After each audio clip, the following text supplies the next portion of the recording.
दोस्तों, मेरा नाम है लक्ष्मण कुमार वर्मा एंड बच्चे स्वागत करता हूं आपका हमारे चैनल वर्मा अकेडमी में। एंड बच्चे आज बात करने वाला हूं फिजिक्स के बारे में, काइनेटिक थ्योरी ऑफ गैसेस। इससे पहले बच्चे 9 चैप्टर पूरे कंप्लीट कर चुका हूं। चाहे आप ऑन डिमांड एग्जाम दे रहे हो एनालिसिस के अंदर, चाहे आप अकेडमिक दोगे या देने वाले हो, बच्चे आपके लिए ही वीडियो है, देख लो। बहुत बच्चे बोलते हैं सर कि पास होने के लिए इनफ है, तो बच्चे पास होने के लिए मोर देन इनफ है। वीडियो देखो एंड कुछ मत करो, बस कॉन्सेप्ट क्लियर होगा एंड मोर देन इनफ है। जो क्वेश्चन दिखाऊंगा क्वेश्चन सॉल्व करने, घर पे प्रैक्टिस करना है, बस काम हो जाएगा। लेट नहीं करते हैं, आ जाइए। ठीक, तो ये पूरी कहानी है। ठीक है, कहानी समझने के लिए बच्चे आपको पूरा वीडियो देखना पड़ेगा। ठीक है, कहानी का सार यही है कि हम पूरा काइनेटिक थ्योरी ऑफ गैस समझ जाएंगे। ठीक है, पहला ही टॉपिक आता है इसके अंदर, हीट कैपेसिटी। तो हीट कैपेसिटी का मतलब समझते, देखो अगर काइनेटिक थ्योरी ऑफ गैसेस पढ़ रहे हो ना, तो इसका मतलब समझ पता होना चाहिए। काइनेटिक का मतलब चलना, ठीक है ना, जो चल रहा है। ठीक है, तो मतलब गैसेस के वो पार्टिकल अगर जो वो मूवमेंट में हो, गैसेस के पार्टिकल अगर मूवमेंट में हो तो क्या होता है उनके साथ, उनकी कैपेसिटी क्या रहती है, उनकी एनर्जी क्या रहती है, उनका थर्मल एक्सपेंशन क्या होता है। ऐसे कुछ इंपॉर्टेंट टॉपिक्स आएंगे और हम पढ़ेंगे। ठीक है, एक्सपेंशन क्या होता है, वो कैसे एक्सपैंड करता है, सब पढ़ेंगे। पहला टॉपिक है हीट कैपेसिटी यानी स्पेसिफिक हीट। तो हीट कैपेसिटी होता क्या है, बहुत आसान टॉपिक है, समझ में आ जाएगा। पहले रीड करते हैं फिर हम समझाएंगे। The amount of heat required to raise the temperature of 1 unit mass of a 1 degree Celsius. मतलब कि भाई जितना भी एनर्जी रिक्वायर है 1 unit of mass, like 1 gram ले लो चाहे 1 kg ले लो, ठीक है, 1 ग्राम ऑफ मास या फिर 1 unit of mass 1 degree Celsius थी या फिर 1 केल्विन रेज करने के लिए जितना भी हीट रिक्वायर होता है वो उसका हीट कैपेसिटी है। ठीक है, या उसको हीट कैपेसिटी समझ में आया। तो मतलब इसको सिंपल बोल देंगे, amount of heat required to raise a temperature by 1 degree Celsius और 1 kelvin of a unit mass is called a, ठीक है, हीट कैपेसिटी। अब if amount of heat delta Q, ठीक है, क्यू को हीट में नापते हैं, ठीक है, is required to raise a temperature of a mass M. अगर एम मास के कोई बॉडी को टेम्परेचर को रेज करना है जिसमें हीट दिया डेल्टा क्यू, ठीक है, देन द डेल्टा थीटा क्या है, टेम्परेचर, चेंज इन टेम्परेचर। अगर मैं किसी बॉडी को गर्म कर रहा हूं तो उसकी इनिशियल टेम्परेचर कुछ और होगी और फाइनल टेम्परेचर कुछ और होगा। ठीक है, लाइक क्यू θ2 माइनस θ1, तो डेल्टा थीटा आ गया। द स्पेसिफिक हीट में भी express equal to C is equal to delta Q upon में एम डेल्टा थीटा। ये बात समझाता हूं तुमको। ठीक है, ये बात समझाने के लिए हमको यहाँ आना पड़ेगा। चलिए यहाँ आते हैं, देखो क्या हम बात कर रहा हूं मैं, कि अगर मैं बात कर रहा हूं कि स्पेसिफिक हीट जो है, स्पेसिफिक, आई होप आपको दिख रहा होगा, हाँ, स्पेसिफिक हीट जो है बच्चे, स्पेसिफिक हीट के बारे में पढ़ रहे हैं। तो amount of heat require, amount of heat required to raise 1 degree Celsius और 1 केल्विन ऑफ यूनिट मास। ठीक है, देखो बच्चे, ये स्टेटमेंट आपको कहीं मिल जाएगा, लेकिन आपको समझना इंपॉर्टेंट है कि मैं कहना क्या चाहता हूं या फिर ये स्टेटमेंट कहना क्या चाहता है। ठीक है, तो इसको स्पेसिफिक हीट को लिखते हैं कैसे, सी से। अब क्या लिखा है वहां पे कि डेल्टा क्यू जो है, डेल्टा क्यू जो है वो हमारा होता है किसके equal, delta theta, delta theta into M, ये इसके इक्वल होता है। ठीक है बच्चे, तो यहां से आप डेल्टा क्यू निकाल सकते हो। ये क्या है, आपका हीट, जो आपने हीट दिया, ठीक है, ये आपका change in temperature, change in temperature, क्या चेंज आया, और इसका मास, ये m जो है मास है। ठीक है, यहां से समझ में आपको आएगा। अब इससे ना न्यूमेरिकल बनते हैं। अगर ये कॉन्सेप्ट क्लियर तो आपका न्यूमेरिकल बनेगा। ठीक है, तो देखो कैसे न्यूमेरिकल बन सकता है कि अगर आपको सी दिया होगा, डेल्टा क्यू, डेल्टा थीटा दिया होगा, एम दिया होगा, डेल्टा क्यू निकालना होगा। इसको अगर हम दोबारा फॉर्मूले को लिखें तो क्या लिख सकते हैं कि delta Q is equal to C delta theta M, या फिर आपको याद करने के लिए MCBC सुना है ना, सब आपस में आप देते रहते हो दोस्तों को, तो भाई देखो जरा करके, डेल्टा थीटा थीटा को या फिर डेल्टा टी भी लिख सकते हो, ठीक है ना, वो ज़्यादा समझने के लिए। डेल्टा टी टेम्परेचर की बात हो रही है, ठीक, CMC, ठीक। ये कोई गाली गलौज वाली बात नहीं है, लेकिन आपको याद हो जाएगा कि डेल्टा टी MC के बराबर होता है। C हमारा स्पेसिफिक हीट, M हमारा मास, डेल्टा टी हमारा change in temperature, delta Q हमारा हीट रिक्वायर्ड। तो ये हमारा है और बहुत ईजी है, बहुत आसान है। इसके ऊपर न्यूमेरिकल बनता है, न्यूमेरिकल पे सब कुछ दिया होगा, एक वैल्यू नहीं दी होगी, उसको फाइंड करना रहेगा, आप कर लोगे। चलिए बच्चे आगे बढ़ जाते हैं। बहुत सिंपल सिंपल टॉपिक आएंगे ऐसे ही, ठीक है ना, बस बने रहो, समझ जाओगे। अभी आता है बच्चे, अभी क्या आता है भाई, हाँ अभी आता है एक और स्टेटमेंट आता है, the amount of heat required to raise the temperature of a substance is given by the, वही लिखा हुआ स्टेटमेंट लिखा रखा है, वही स्टेटमेंट जो मैंने अभी आपको लिखवाया, ठीक। ऐसा यूनिट क्या होता है, देखो, जूल की पर केजी पर केल्विन, जूल पर केजी पर केल्विन, ये किसकी है, स्पेसिफिक हीट की है। अब देखो कैसे फाइंड करेंगे स्पेसिफिक हीट का, ठीक है, स्पेसिफिक हीट का फाइंड कैसे करेंगे। मान लो बच्चे C फाइंड करना है ना अपने को, तो डेल्टा Q था, डेल्टा T था और M था, यही था, ठीक है। डेल्टा Q का ऐसा यूनिट क्या होता है, जूल, ठीक है, जूल होता है। डेल्टा T का पर केल्विन, ठीक है, T टेम्परेचर का ऐसा यूनिट केल्विन होता है, और मास का केजी, आ गया ना। अगर इसको किलो जूल बोलना चाहो तो किलो जूल भी बोल सकते हो, ठीक। तो ये पूरी कहानी रहती है। चलिए याद कर लो भाई, आ जाता है एक आधा मार्क्स में, एक मार्क्स में MCQ में कभी कभार पूछ लेते हैं। चलिए महाराज, देखिए महाराज, समझ में आ रहा होगा आपको, और नहीं आ रहा है तो समझने की कोशिश करिए, और नहीं आ रहा है तो कमेंट में से पूछें क्या नहीं आ रहा है, ट्राई करेंगे कि अगले क्लास में डाउट क्लियर करें, ठीक। तो वैसे समझ में आ रहा होगा, आराम आराम चल रहे हैं। हो सकता है ये वीडियो लंबी हो, लेकिन बच्चे इसकी गारंटी है कि समझ में आएगा, लेकिन देखना पूरा पड़ेगा, देखना पूरा पड़ेगा। अब है कैलोरीमीटर, तो समझ में, कैलोरी मतलब कैलोरी, मीटर मतलब मीटर, तो मतलब कुछ नापने वाला कहानी हो रहा होगा, यहाँ पर कुछ नाप रहे होंगे, है ना, कुछ मेजर कर रहे होंगे। तो कुछ क्या मेजर कर रहे हैं, कैलोरी मेजर कर रहे होंगे। कैलोरी क्या होता है, हमारा हीट होता है, हीट को नापने के लिए, तो स्पेसिफिक हीट को जो नापने के लिए हमारा मेजर होता है उसको कहते हैं। आई होप आपको समझ में आएगा। चलिए देखते हैं। When two body different temperature kept in contact, अच्छा ठीक है भाई। ये बच्चे आ रहा है कंडक्शन के बारे में। ये कंडक्शन होता क्या है, देखो, वह दो बॉडीज अलग अलग टेम्परेचर की कॉन्टैक्ट में आता है तो transfer of heat take place from one the body to higher temperature to the body at the lower temperature till the body require the same temperature, ठीक। तो ये बात तो समझ में आ गया कि मान लो दो बॉडी है, एक बॉडी ये है, एक बॉडी ये है, इसका 100 डिग्री टेम्परेचर, इसका 50 डिग्री टेम्परेचर, दोनों आगे कॉन्टैक्ट में। अभी क्या होगा, हीट हायर से लोअर की ओर फ्लो करेगा, यही तो हमने पढ़ा है बचपन से, 6-7 से पढ़ते आ रहे हैं। अभी हीट इधर से इधर की ओर फ्लो करना शुरू हो जाएगा, ठीक है, फ्लो करना, और तब तक फ्लो करे जब तक इक्विलिब्रियम कंडीशन ना आ जाए, मतलब दोनों बॉडी का टेम्परेचर इक्वल ना हो जाए, ठीक है। अभी specific heat of material, specific heat of material and other physical quantity related to the heat transfer are measured with the help of device called calorimeter। मतलब किसी भी मटेरियल का स्पेसिफिक हीट या फिर ट्रांसफर ऑफ हीट, ठीक, ठीक है, कि उसका स्पेसिफिक हीट क्या है या फिर कितना हीट ट्रांसफर हुआ, या फिर बच्चे हीट ट्रांसफर से रिलेटेड कोई भी क्वांटिटी, फिजिकल क्वांटिटी को नापने के लिए एक डिवाइस यूज होता है, उसको कैलोरीमीटर कहते हैं। तो सिंपल बोल देंगे, the device which measure the specific heat of a material is called a calorimeter. आ जाता है एक मार्क्स में। क्या लिख दे हम इसके यहाँ पर, अरे यहाँ से ना, यहाँ से, चलिए लिख देते हैं आपके लिए, ऐसे खुद भी लिख सकते हो, calorie metre,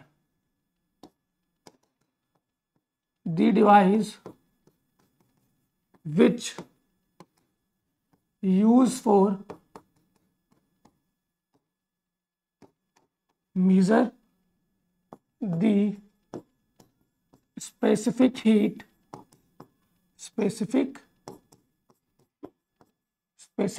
of any material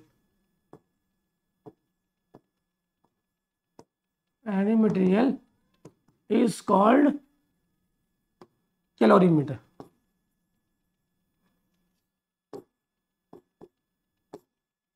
calorie meter.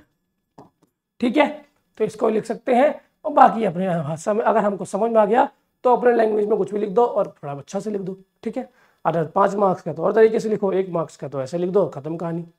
ठीक, तो समझ में आ रहा होगा। और नहीं आ रहा है तो फिर क्या किया जाए भाई, तो कमेंट बॉक्स से पूछ लो। ठीक है, कि क्या नहीं आ रहा है। और मुझे लगता है बच्चे कि ऐसे बता रहा हूँ कि आपको सब कुछ आ रहा होगा। ठीक, और एनआईओएस के लिए बच्चे बेस्ट है ये वीडियो बेस्ट वीडियो है एनआईओएस के लिए। एंड गारंटी कह रहा हूँ, पढ़ोगे तो पास हो जाओगे। पास क्या यार, अच्छे मार्क्स आ जाएंगे। ठीक है ना, लेकिन ध्यान देना पड़ेगा आपको। चलिए, अब अगला क्या है हमारा आज, अगला टॉपिक है हमारा आज कि हाँ क्या लिखा है, द स्पेसिफिक तो पढ़ लिया हमने। ठीक है, अब लिखा है प्रिंसिपल ऑफ कैलोरीमेट्री, सॉरी हमने स्पेलिंग गलत लिखा था वहाँ पे, ठीक कर लेना। ठीक है, कैलोरीमीटर लिखा था ना, हाँ तो जब मैं गलत स्पेलिंग लिखा था। ठीक है, तो चेक कर लेना। ठीक है, तो law of conservation of energy, heat loss and heat gain हमेशा बराबर रहता है। ठीक है भाई, ठीक है बच्चे, हमने एक टॉपिक पढ़ा था, बचपन से पढ़ते आ रहे हैं, कंजर्वेशन ऑफ एनर्जी। क्या पढ़ते हैं, conservation of energy. Energy is neither created not be destroyed, it can be only transferred, और heat is also form of energy. कक्षा 7वीं क्लास में था। ठीक है, कक्षा 7वीं में था, ये आपको पढ़ा होगा आपने। तो हीट लॉस और हीट गेन बराबर होता है। अभी एम सी डेल्टा टी और M C delta T two भी बराबर होता है। चलिए ये दिखाता हूँ मैं आपको यहाँ पे कैसे होता है ये, आइए देखते हैं। ठीक है, यहाँ पे हम पढ़ रहे थे कि conservation of heat, conservation of heat. ठीक है ना, स्पेसिफिक हीट बोल दो या फिर स्पेसिफिक, ये हीट ही बोल दो बच्चे, ऑफ हीट। ठीक है, तो क्या होता है, तो delta Q, change in temperature always equal होता है ना, तो delta Q is equal to M C 111 delta theta है बच्चे। ठीक है, डेल्टा टी आएगा यहाँ पे, डेल्टा टी T1 और डेल्टा टी T2 M2C2। ठीक है, और यहाँ से हम इसको सॉल्व करेंगे तो हमारा आगे फर्दर आ जाएगा। तो क्या आएगा भाई, देखते हैं इसको, आइए।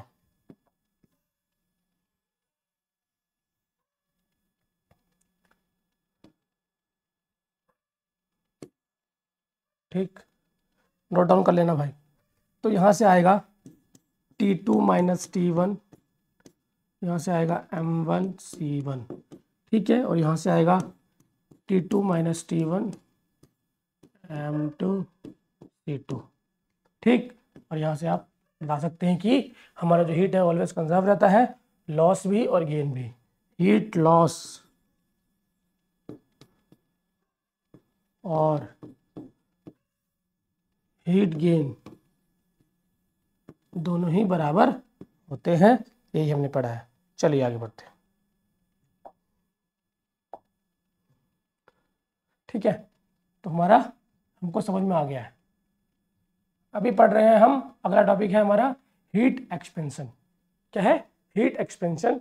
तो समझ में आ रहा है, सॉरी हीट क्या है, थर्मल एक्सपेंशन बच्चे। तो एक्सपेंशन मतलब समझते हो क्या, फैलना, बड़ा होना। तो मतलब जब किसी भी बॉडी को गर्म करते हैं तो वो श्रिंक ना होकर फैलती है। ठीक है, और एक्सपैंड करती है by volume, by length, by area, इसको कहते हैं थर्मल एक्सपेंशन। आइए देखते हैं। When heat is given to substance it expand in length, area and volume, is called thermal expansion.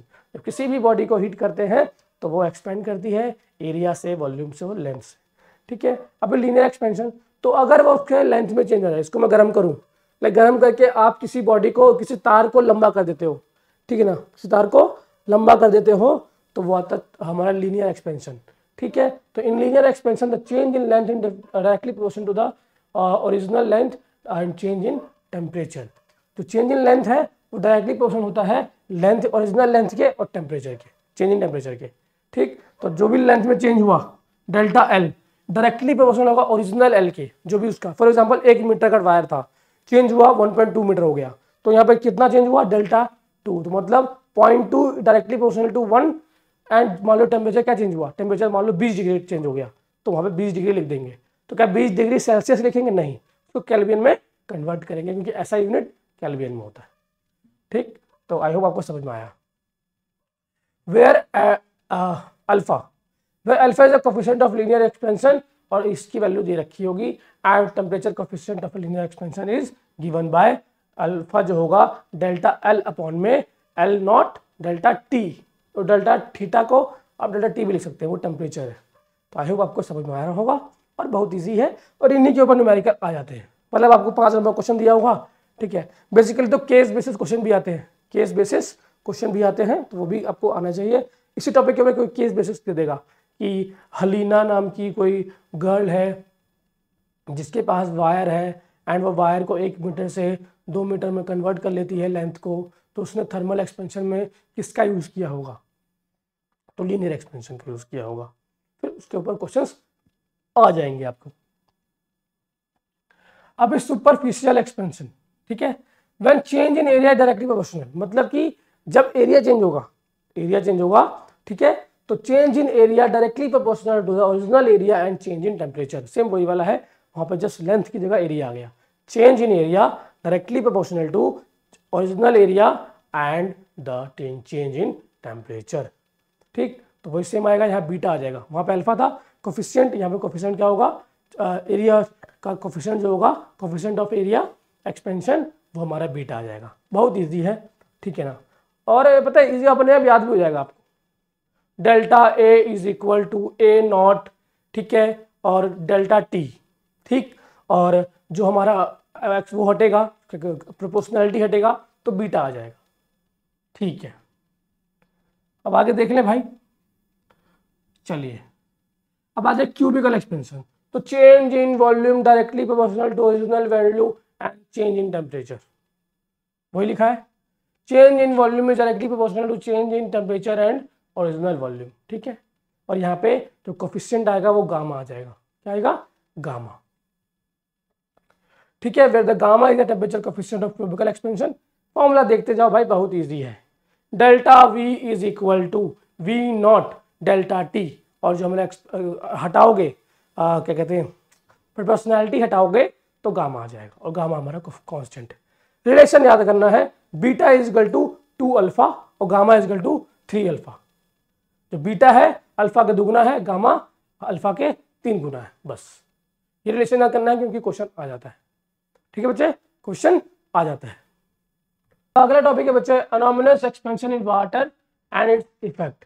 मतलब कि वाटर पे क्या इफेक्ट आता है जब उसको गर्म करते हैं, टेम्परेचर चेंज आता है, और उसके क्या इफेक्ट होते हैं। तो सिंपल से लिखा हुआ कि 4 डिग्री सेल्सियस पे क्या होता है, 0 डिग्री पे क्या होता है, अब हम पढ़ के देखते हैं।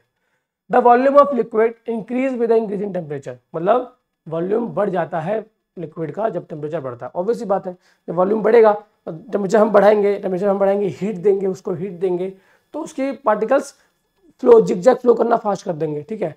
तो वो थोड़ा एक्सपैंड करना शुरू हो जाएगा, क्या करेगा? एक्सपैंड करना शुरू करेगा, जो हमने पहले पढ़ा थर्मल एक्सपेंशन में। फिर the coefficient of expansion of liquid is about 10 time with that solid. जो कोफिशिएंट ऑफ एक्सपेंशन है 10 गुना ज़्यादा होता है सॉलिड से। However the volume of water does not increase with the temperature between 0 to 4 degree Celsius. मतलब 0 से लेकर 4 degree Celsius के बीच में कोई भी एक्सपेंशन नहीं होता है, कोई भी वॉल्यूम नहीं बढ़ता है, याद रखना आप, ठीक है। जब भी 0 से 4 डिग्री के बीच में, 0 मतलब पानी है 0 डिग्री सेल्सियस पे, जमा नहीं है, अभी बर्फ नहीं बना वो, ठीक है, लेकिन जम सकता है। लेकिन जैसे उसको टेम्परेचर इंक्रीज करेंगे 0 से 4 डिग्री पर लेके आएंगे, ठीक है। कहते हैं 4 डिग्री पर सबसे हाईएस्ट डेंसिटी होती है वाटर की, ठीक है ना। तो 0 से लेकर 4 पे लेके आएंगे तो उसका वॉल्यूम इंक्रीज नहीं होगा, और लेकिन होना चाहिए क्योंकि हमने अभी पढ़ा कि जब टेम्परेचर इंक्रीज करते हैं तो वॉल्यूम इंक्रीज होता है, लेकिन 4 इंक्रीज नहीं होता है, तो ये आप याद करेंगे। अब आता है थर्मल एक्सपेंशन इन गैसेस। अब गैसेस के अंदर थर्मल एक्सपेंशन कैसे होता है हम वो पढ़ेंगे। सॉलिड के बारे में पढ़ लिया, हम गैसेस के बारे में पढ़ेंगे, जो कि रियल टॉपिक हमारा यही है।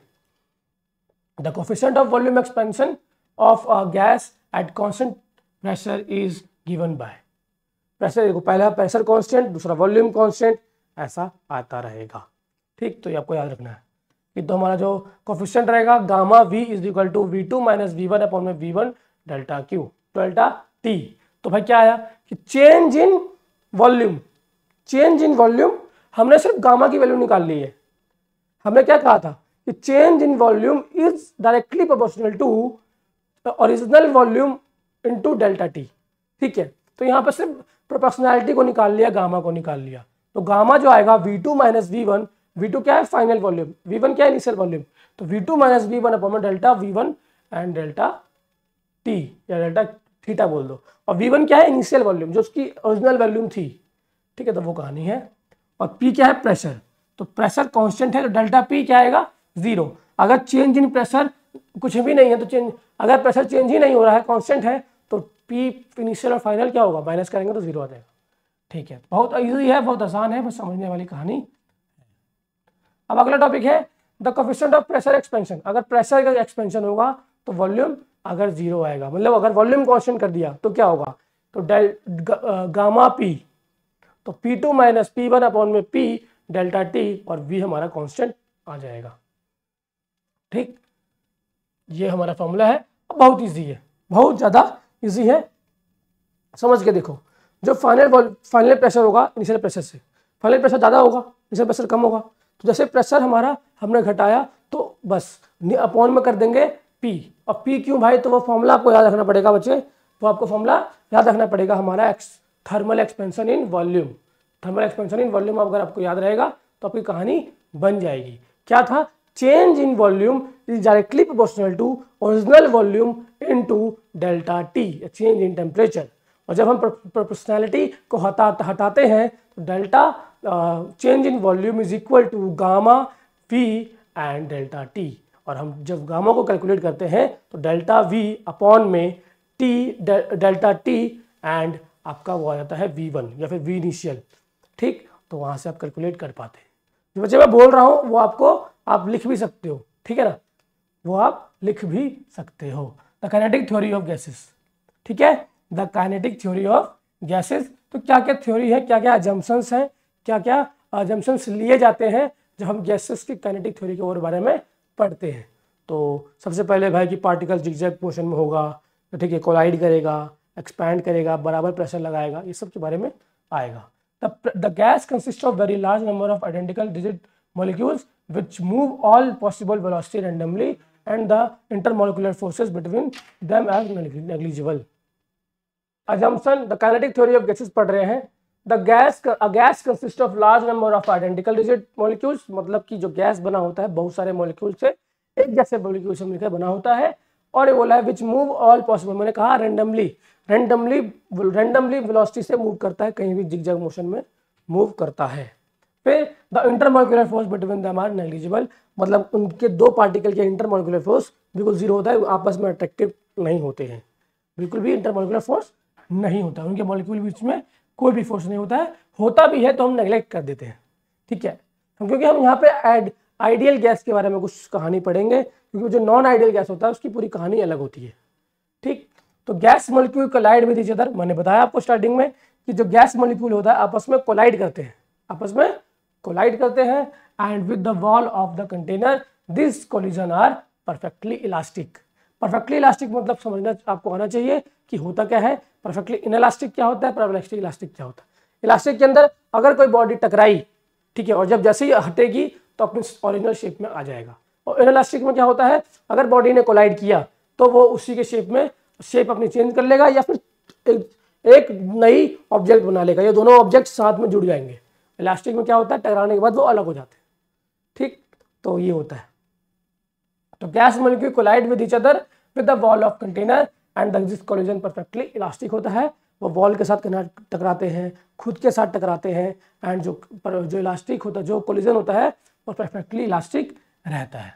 ठीक है, the size of molecule is negligible, molecule का साइज बहुत नेग्लिजिबल होता है, और जो compare to separation between them, मतलब दो मॉलिक्यूल जितना दूर है ना आपस में, जितनी दूरी पे है, उनके कंपेरिजन में जो ऑब्जेक्ट का जो मॉलिक्यूल है उसका जो साइज है वो बहुत नेग्लिजिबल है, बहुत छोटा है, जितना उनके साइज में, मतलब दो मॉलिक्यूल पे जो दो मॉलिक्यूल के बीच में जो डिस्टेंस है, जो रेडियस का डिस्टेंस है वो बहुत ज़्यादा है as compare to their original size.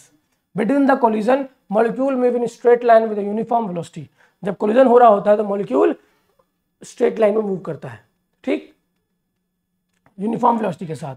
Time taken in the collision is negligible, जो टाइम लगता है कोलिजन होने में वो नेग्लिजिबल लेते हैं कि बिल्कुल ना के बराबर टाइम लगता है, मतलब इतनी ज़्यादा स्पीड उनकी होती है मॉलिक्यूल्स की।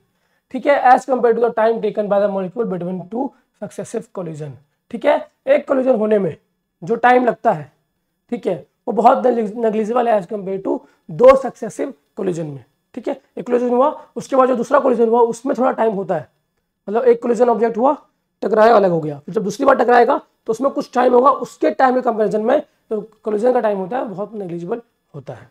ठीक, अब distribution of molecule is uniform through out the container. जो मॉलिक्यूल जो हमारे कंटेनर के अंदर होते हैं बहुत ही यूनिफॉर्मली होते हैं, हर कोने में बराबर आपको डेंसिटी मिल जाएगी गैस की। फॉर एग्जाम्पल बच्चे, अगर मैं ये कंटेनर ड्रॉ करूं, ठीक है, फॉर एग्जाम्पल ये कंटेनर है, ठीक, और यहाँ पे गैसेस है,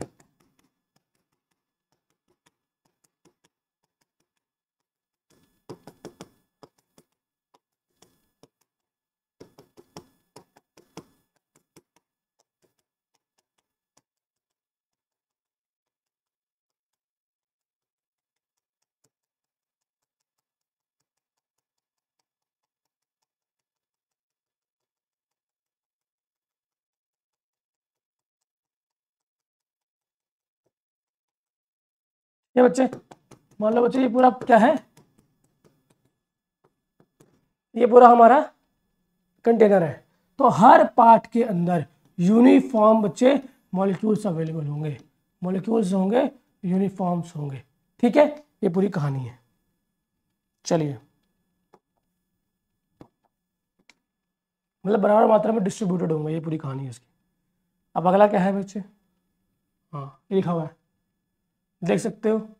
ठीक, यहाँ पे P प्रेशर है, M मास है, N मॉलिक्यूल्स है, नंबर ऑफ मॉलिक्यूल्स, मतलब कि भाई V वॉल्यूम में कितना प्रेशर के साथ, ठीक है, कितना हमारा नंबर ऑफ मॉलिक्यूल्स अवेलेबल होगा या प्रेशर क्या रहेगा वो आप कैलकुलेट कर सकते हैं। मतलब V वॉल्यूम के साथ N P प्रेशर के साथ कितने मॉलिक्यूल्स अवेलेबल होंगे, या फिर बच्चे V वॉल्यूम के साथ नंबर ऑफ N जो हमारा नंबर ऑफ पार्टिकल्स है उसके साथ कितना प्रेशर होगा वो भी कैलकुलेट कर सकते हो। तो फॉर्मूला देख लो, बहुत इंपॉर्टेंट है।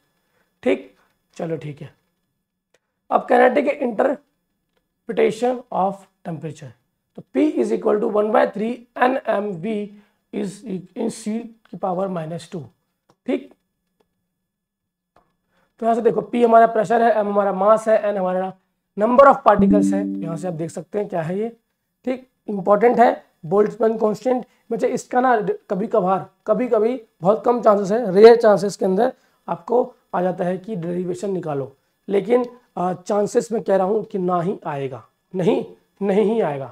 ठीक है, लेकिन आपके ऊपर, इस क्वेश्चन के ऊपर हो सकता है बच्चे कि क्या आ जाए, न्यूमेरिकल आ जाए। अगर ड्राइव करने के लिए नहीं आया तो न्यूमेरिकल तो आ ही जाएगा। ठीक है, PV इक्वल टू NRT बहुत इंपॉर्टेंट फॉर्मूला है। अगर ये PV इक्वल टू NRT आपको पता है तो आप कैलकुलेट कर सकते हो। P की वैल्यू रख दो, आप आसानी से कैलकुलेट कर लोगे।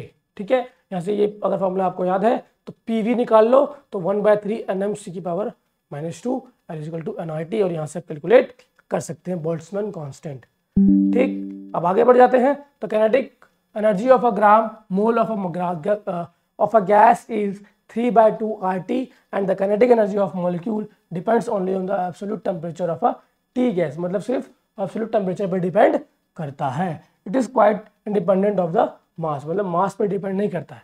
कहीं मास आ रहा है क्या, तो भाई मास नहीं आ रहा है, मास 1/3/2 kT नहीं, सिर्फ T पर डिपेंड कर रहा है, और T क्या है, हमारा टेम्परेचर है। ठीक है, ठीक, एंड क्या लिखा हुआ है, this fact known as the kinetic interpretation of temperature. ठीक है, टेम्परेचर का काइनेटिक इंटरप्रिटेशन क्या होता है, सिर्फ टेम्परेचर पे डिपेंड करता है, मास पे डिपेंड नहीं करता है, ये बताना चाह रहा है। ठीक है, चलिए आगे बढ़ते हैं। अब आएगा बॉयल्स लॉ। क्या आएगा, बॉयल्स लॉ। ठीक है, बहुत इंपॉर्टेंट लॉ है, बहुत ज़्यादा जरूरी है, एंड एग्जाम में आ जाता है। Boyle's law, Charles law and Gay Lussac law.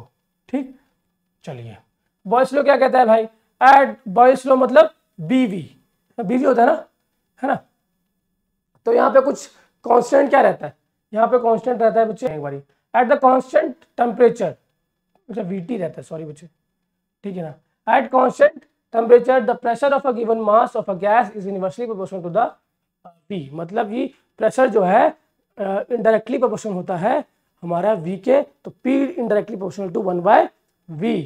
ठीक है, P directly proportional to 1/V, मतलब कि टेम्परेचर कांस्टेंट रहता है। बॉयल्स लॉ में टेम्परेचर कांस्टेंट रहता है। बॉयल्स लॉ में हमारा क्या कांस्टेंट था, तो हमारा टेम्परेचर कांस्टेंट था। यहाँ पे आ गया चार्ल्स लॉ। तो चार्ल्स लॉ में बच्चे the volume of given mass of a gas of at a constant pressure, मतलब प्रेशर कांस्टेंट है, at a directly proportional to the temperature, मतलब V directly proportional to T मतलब temperature. तो ये हमारा चार्ल्स लॉ हो गया। गैल्यूसेक लॉ, गैल्यूसेक लॉ में भाई वॉल्यूम कांस्टेंट रहेगा, ठीक है। The pressure of a given mass is directly proportional to its absolute temperature at volume is constant, at temperature T volume is constant, ठीक है। तो पहला आएगा भाई PV इज कांस्टेंट, सॉरी पहला आएगा PV इज कांस्टेंट, फिर V directly proportional to T, फिर दूसरा आएगा बच्चे VP directly proportional to T। पहले हमारा टेम्परेचर कांस्टेंट, दूसरा हमारा वॉल्यूम कांस्टेंट, तीसरा हमारा प्रेशर कांस्टेंट, सॉरी दूसरा हमारा वॉल्यूम कांस्टेंट, तीसरा हमारा प्रेशर कांस्टेंट, ठीक है। अभी एवोगाड्रोस लॉ, एवोगाड्रो नंबर के बारे में पढ़ा है आपने, बहुत इंपॉर्टेंट है, देख लेना, ठीक है। वही कहानी यहाँ से आएगी कुछ। तो equal volume of ideal gas under the same condition of a temperature and pressure contain equal number of molecules, समझे। अगर किसी वॉल्यूम, किसी दो गैसों का वॉल्यूम सेम है, टेम्परेचर सेम है, प्रेशर सेम है, तो नंबर ऑफ मॉलिक्यूल भी सेम रहेगा। अगर दो गैसेस है, गैस 1 और गैस 2, ठीक है, अगर प्रेशर दोनों का सेम है, ठीक है, गैस दोनों का प्रेशर सेम है, दोनों का टेम्परेचर सेम है, तो दोनों का वॉल्यूम भी सेम रहेगा, नंबर ऑफ मॉलिक्यूल भी सेम रहेंगे, ठीक है।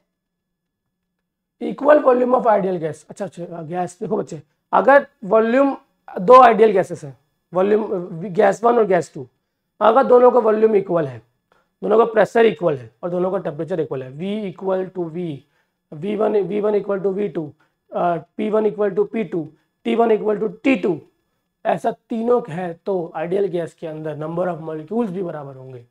ये क्या है, Dalton's law of partial pressure.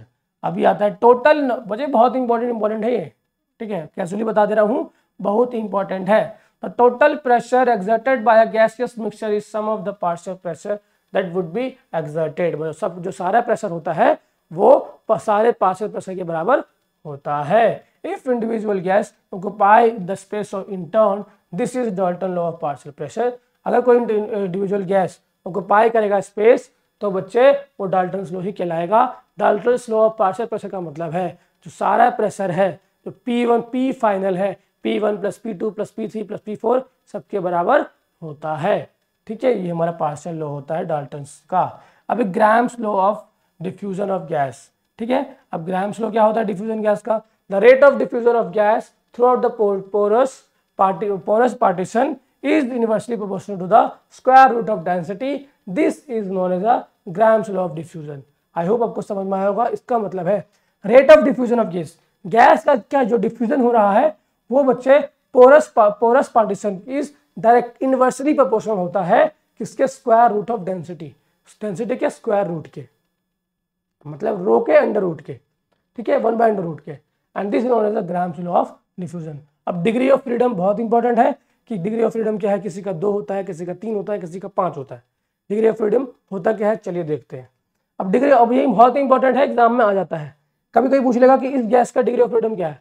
अब डिग्री ऑफ फ्रीडम कितना होगा, होता क्या है, भी पूछ लेते। Degree of freedom of a system particle is number of independent way in which the particle of system can move, मतलब वो इंडिपेंडेंट तरीका जिससे गैस के पार्टिकल्स मूव कर सकते हैं, ठीक है, उसको कहते हैं, ठीक। बहुत इंपॉर्टेंट है, बहुत इजी है, ठीक है। The laws of equipartition of energy, ठीक है। उसके बाद heat capacity of gas, heat capacity बता चुका हूं आपको, चेंज इन हीट अपॉन में change in time, change in temperature, sorry बच्चे, चेंज इन टेम्परेचर, ठीक है। The amount of heat to a gas to raise the temperature through out the heat capacity, मतलब heat capacity क्या होता है, amount of heat required to raise the temperature,